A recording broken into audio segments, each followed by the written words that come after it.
Vamos ver. Olá, amigos do YouTube. Aqui estamos com um veículo Fox, Volkswagen, e eu retirei, estou fazendo esse serviço aqui, trocando essa bucha traseira da bandeja da suspensão dianteira, a bucha traseira.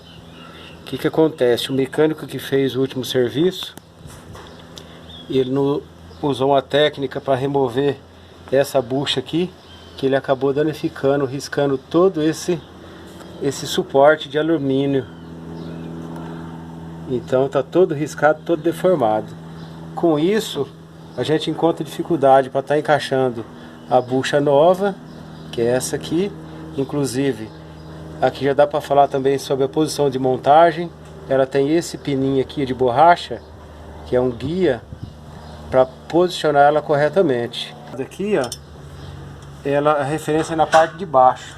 O lado do motorista é na parte de cima e o lado direito é na parte de baixo. Essa referência aqui tem que estar alinhada com esse pino aqui, ó. Então ele faz esse risco para a hora que for montar ter a referência.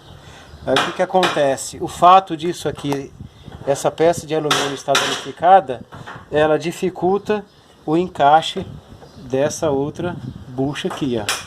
Dificulta, a gente vai tentar melhorar o acabamento aqui para poder encaixar ela.